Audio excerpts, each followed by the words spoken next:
I don't know, म्हणजे आपण आईशी पटापट बोलतो, आई समोर आपण व्यक्त होतो, पण वडिलांसमोर व्यक्त होताच येत नाही. आणि हा असं म्हणता येत नाही की मुलींचाच प्रॉब्लेम आहे की मुलांचाच प्रॉब्लेम आहे. असं होतं की वडिलांसोबत कम्युनिकेशन कमी होतं. पण येस, हे छोटी छोटी निमित्त असतात जेव्हा आपण आपल्या लोकांसाठी व्यक्त होऊ शकतो. नाही, मला मी जितकी माझ्या वडिलांना ओळखते, मी 2 शब्द जरी बोलले तरी ते लगेच इमोशनल होतील. जशी मी आहे इमोशनल, तेही लगेच इमोशनल होतात. पण ते जसं मी म्हणाले की प्रेम आहे, काळजी आहे तुमच्याबद्दल.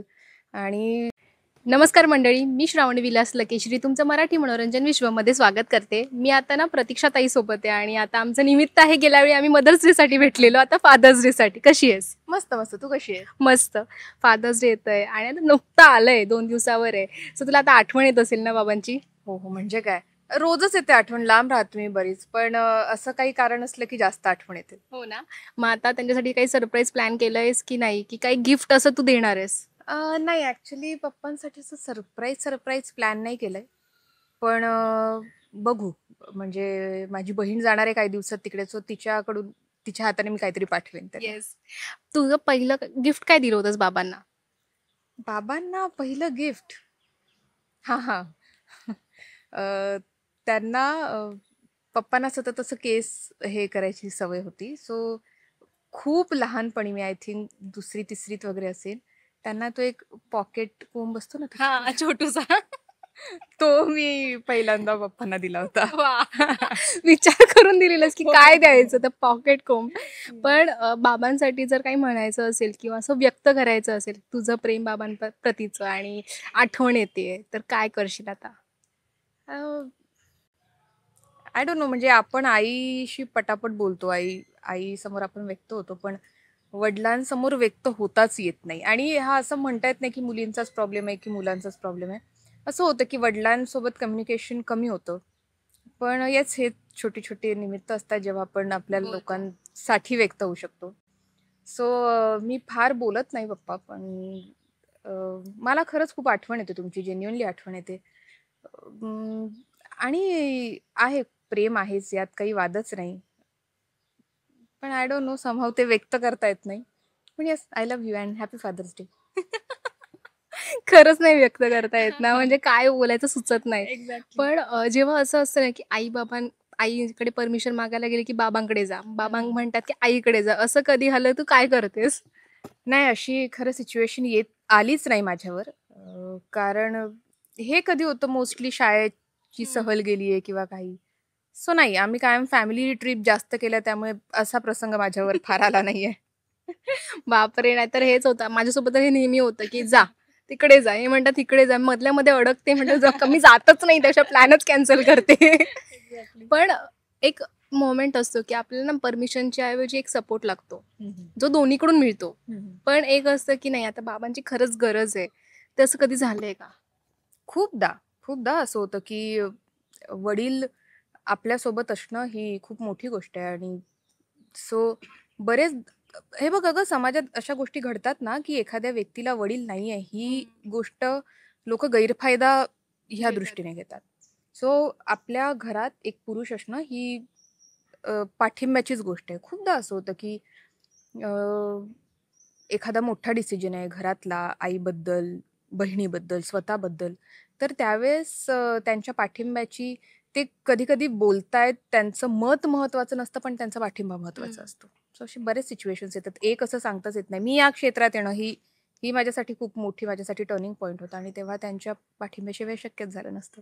जेव्हा तू फर्स्ट टाइम स्क्रीनवर आलीस किंवा नाटकामध्ये पहिल्यांदा नाटकात काम केलंस आणि पहिल्यांदा स्क्रीनवर आलीस, तर एक शाबासकी असते की छान केलंयस, ही कॉम्प्लिमेंट. हां. तुला खरं सांगू का, माझे पप्पा पण फार असे व्यक्त होत नाही. म्हणजे लहानपणीपासून जेव्हा मी स्टेजवर परफॉर्म करायचे, डान्स किंवा भाषण वगैरे असं, ते कौतुकाने येऊन बघायचे हं. त्यांनी कधीच मिस केलं नाही.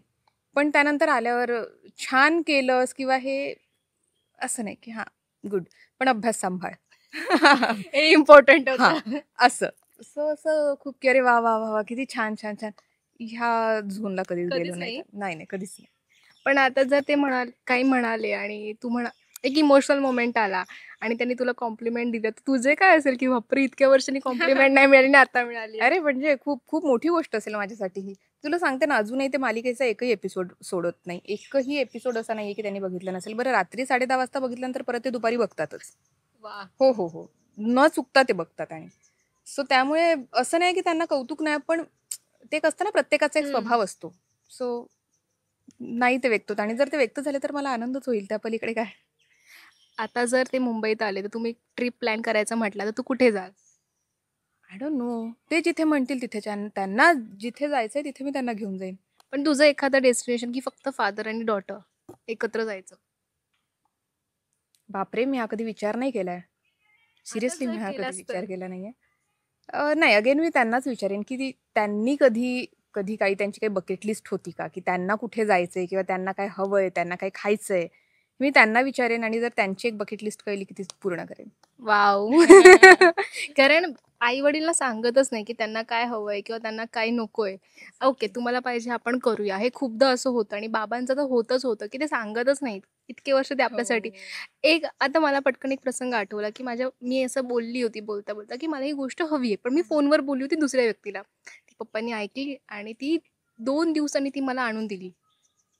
ठीक आहे, म्हणजे त्यांच्याशी कन्व्हर्सेशनच झालं नाहीये, पण स्टील त्यांनी फक्त ऐकलं, अच्छा हिला हे हवंय, आणि ते त्याने आणून दिलं. मग असं कुठलं झालं होतं आणि पप्पांनी तुझं ती इच्छा न कळत पूर्ण केली? नकळत पूर्ण केलीये. नाही, मला असं एक्झॅक्टली सांगता येणार नाही, पण माझ्या पप्पांना एक सवय होती लहानपणी, की मी खूप पूर्वीपासून फिल्मी शौकीन आहे मी एकदम. मला खूप सिनेमे बघायला आवडायचे लहानपणीपासून हं. तर मला कुठल्या हिरोईनचा ड्रेस वगैरे आवडला ना, तर पप्पा त्या टाईपचा किंवा तसा मिळता-जुळते कपडे माझ्यासाठी हमखास आणायचे, हमखास. सो माझ्याकडे खूप पूर्वीपासून, की अच्छा हा या सिनेमात असा एखादा ड्रेस आहे, तो माझ्याकडे असायचा, कारण ते पप्पांना आवडायचं. आणि बाबा आणि मुलीचं प्रेम जास्त व्यक्त होतं मुळात. आई आणि मुली किंवा आई आणि मुलगाबद्दलच खूप बोललं जातं आणि बाबा आणि मुलगीबद्दल बोललं जात नाही. ते असतं, सगळ्यांना माहिती आहे की डॅडीज प्रिन्सेस किंवा असं ती पप्पा की परी वगैरे सगळं असतं, पण ते बोललं नाही जात फारसं. कन्व्हर्सेशन राहतं. पण आता जर तुला मिळालंय वेळ आणि आपल्याकडे आता वेळ आहे, तर तू बाबांना बोलायचं असेल की माझं तुमच्यावरती खूप जास्त प्रेम आहे आणि थँक्यू सो मच, तुम्ही सगळ्या गोष्टी माझ्यासाठी केल्यात आणि सपोर्ट केला, तर ते कसं बोलशील आणि तर त्यांना इमोशनल करशील?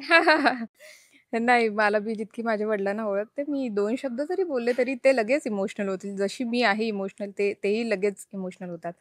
पण ते जसं मी म्हणाले, की प्रेम आहे, काळजी आहे तुमच्याबद्दल, आणि काळजी घ्या स्वतःची. माझे वडील अलीकडे अजिबात स्वतःची काळजी घेत नाही. सो काळजी घ्या, खूप काळजी घ्या. मला गरज आहे तुमची. आणि तेच आता ह्या निमित्ताने मी बोलले आहे, तर मला खरंच तुमची बकेट लिस्ट सांगा, म्हणजे आपण एकत्र ती पूर्ण करूया. Yes, thank you so much. जाता प्रेक्षकांना फक्त फादर्स डेच्या शुभेच्छा दे. येस, मराठी मनोरंजन विश्वाच्या सगळ्या प्रेक्षकांना हॅपी फादर्स डे.